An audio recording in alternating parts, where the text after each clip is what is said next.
Good morning from the heart of New York City. This is Food School Podcast. Food School, Smarter, Stronger, Leaner podcast. A podcast dedicated to wanting to learn and apply to eat better daily. I'm your host, Angela Shurina from Create Yourself That Today, your personal nutritionist, your personal health and wellness coach, your personal fat loss guru, and just someone with a lot of passion for healthy eating, healthy food, nutrition, and just feeling your best, looking your best, and performing your best on all levels. And guys, what we put on in our bodies on a daily basis, several times a day, on our plate, what we put on our plate really influences how we feel, how we perform mentally and physically, and how we look, of course.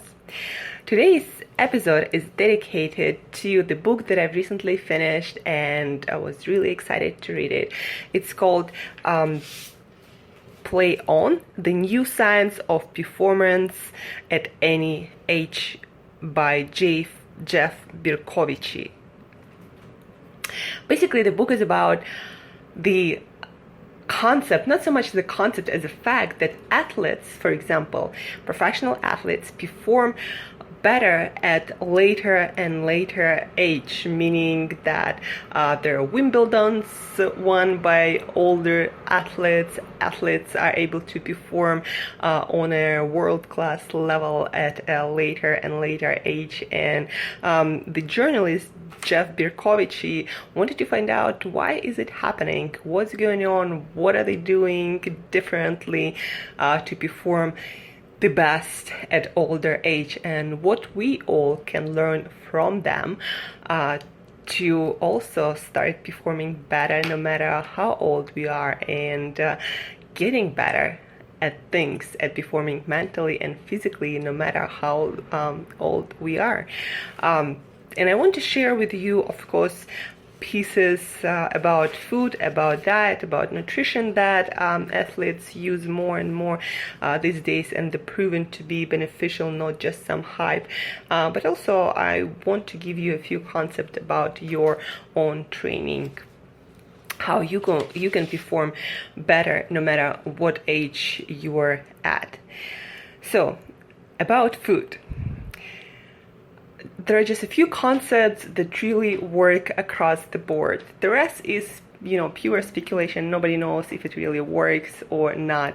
Like some of the concepts that nobody really knows how it works or if it works for everyone, because it's not used across the board. Like things like alkaline eating, or low carb eating, or ketogenic diet, or eating and not eating certain foods,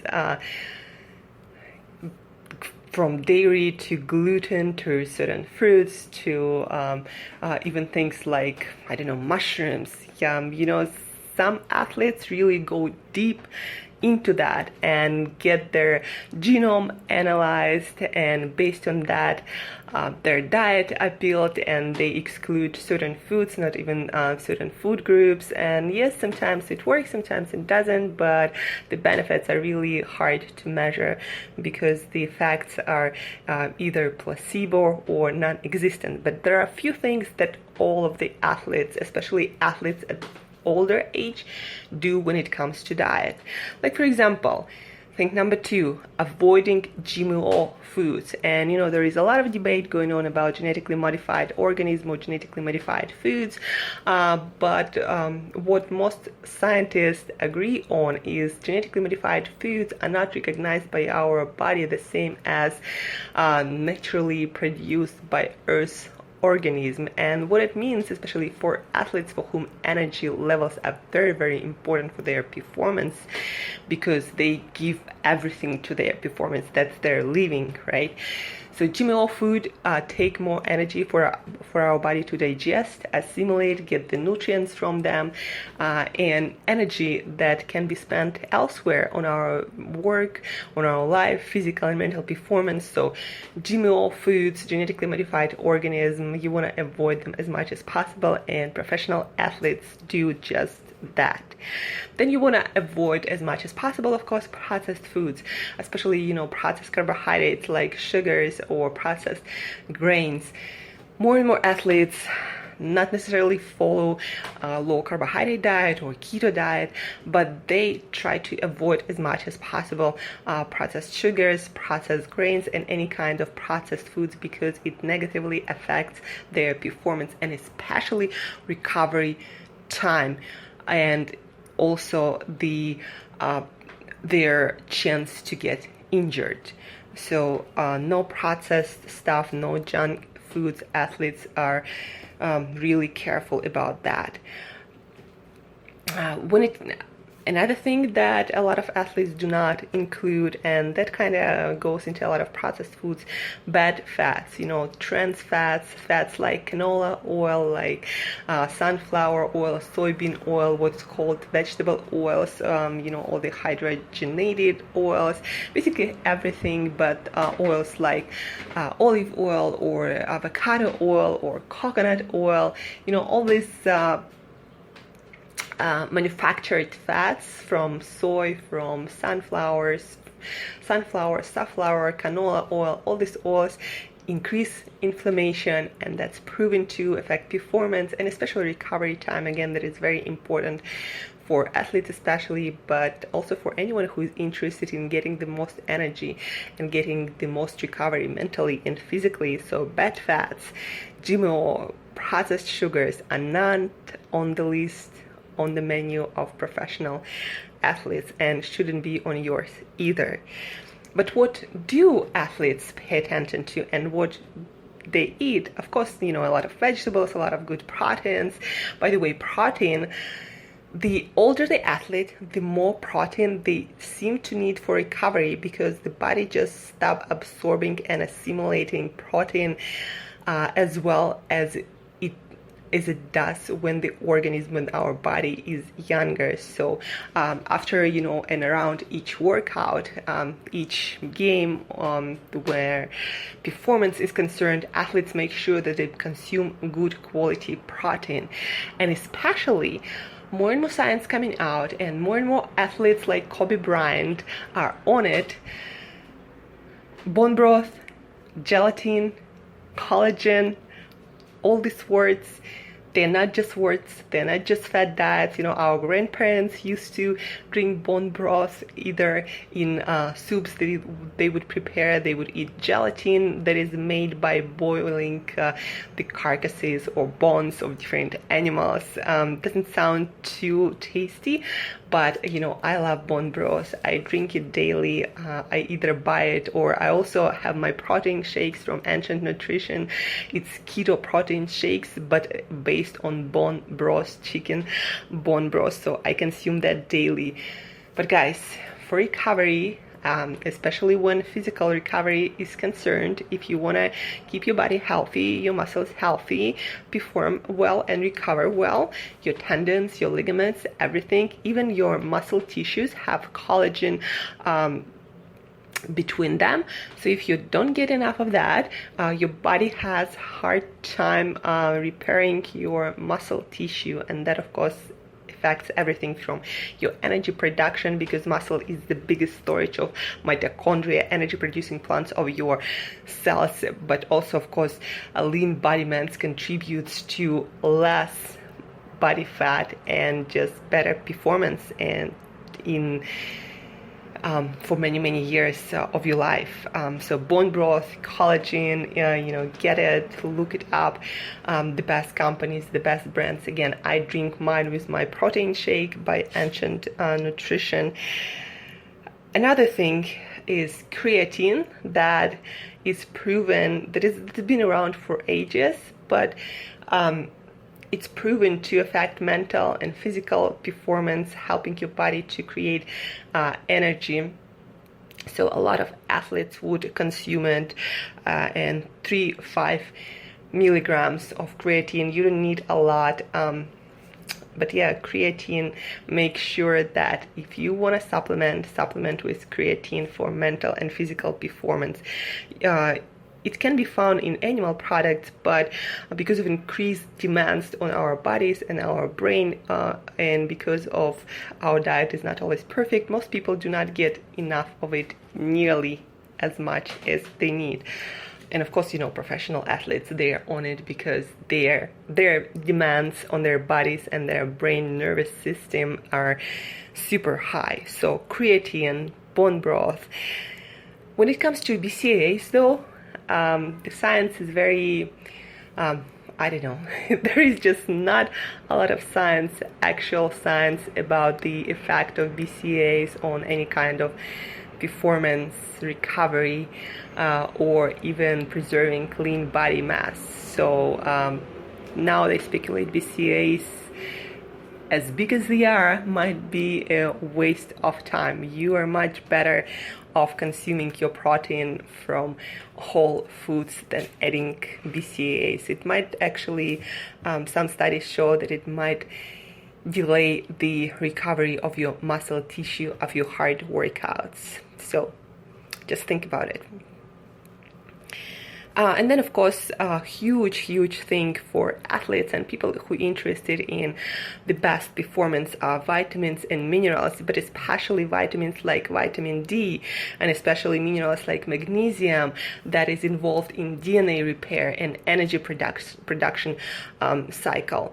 So vitamin D, magnesium, and zinc, those minerals and vitamins are very important for recovery, for energy production. And if you're feeling fatigued all the time, make sure you're not deficient, or just start taking magnesium, zinc, vitamin D. Athletes are on it, and I highly recommend you to do the same. I'm taking my magnesium, my zinc, my electrolytes, and I'm getting in the sun often and taking my multivitamin that has vitamin D. So maybe that's why I'm always full of energy. Who knows, right? But other than that, guys, bone broth, gelatin, consuming enough protein, vitamin D, magnesium, zinc, creatine, avoiding GMO, avoiding processed crap and processed sugar, processed grains, bad factory fats, vegetable oils. Other than that, the diet of athletes are pretty much, the same as all we do when we start eating healthy. A lot of vegetables, a lot of healthy fats, a lot of healthy proteins from whole foods, organic, of the best quality, that works for professional athletes for maximum recovery and maximum performance, and that works for everyone across the board. And the last piece of today's lesson is on training, and it's really going to be a small one. The concept that you want to take away for your training, athletes use all kinds of stuff for recovery and for performance, like compressed blood flow training that's called KAATSU, or transcranial direct current electrical stimulation, and all kinds of stuff that works but not accessible to most people, or doesn't really work, or nobody knows if it works, like cryotherapy. Nobody really knows if it's effective or beneficial for training and recovery, really. But what works, and what most professional athletes are really focused on with their coaches and trainers, recovery. So you need to work not only on your training, but you need to make sure that you sleep enough, that you include some mobility work like yoga or Tai Chi or walking on your off hours. Training more is not always better, because recovery is more important, and the older the athlete gets, the more they pay attention not to training so much, but to smart training and recovery. And then another concept when it comes to training is polarized training, meaning only about 20% of your training should be high intensity, when you challenge yourself and you really go hard at it, and the rest of the training should be really slow and kind of like recovery. If you're a runner, you should be doing only 20% of your runs at your highest intensity, and the rest is slow running, walking, yoga, and all of that.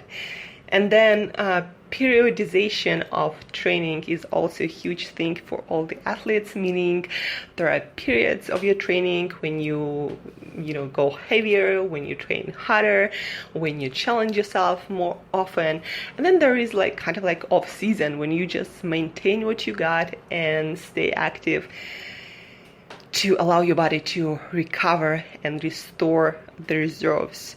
So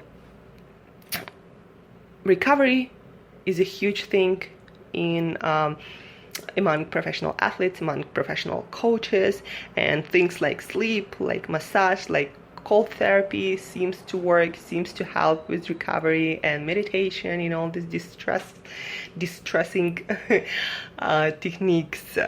But yeah, periodizing of training, meaning training heavier and harder during peak seasons and then taking it easy. Polarizing, kind of the same concept, when you train only 20% of your time the hardest at highest intensity, and then the rest of the time it's slow work, it's mobility work like yoga, it's slow runs, lifting lighter, and then recover.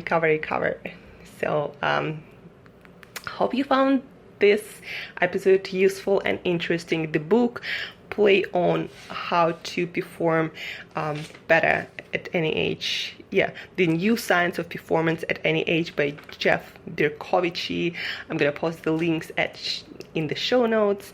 So very interesting books. There are a lot of concepts like about, for example, self-talk and how it helps to perform better at any level and perform for longer at any age.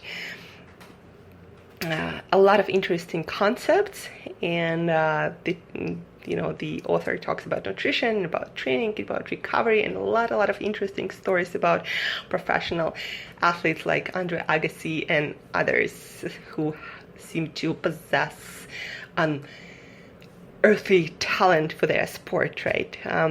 So check it out. If you have any questions, if you want more information about what we've talked about today, shoot me an email to Angela@createyourself.today, Angela@createyourself.today, and have an awesome week. It's Monday, guys. Have super healthy eating habits this week. It's Monday. If not now, then when? And till next time, eat better daily.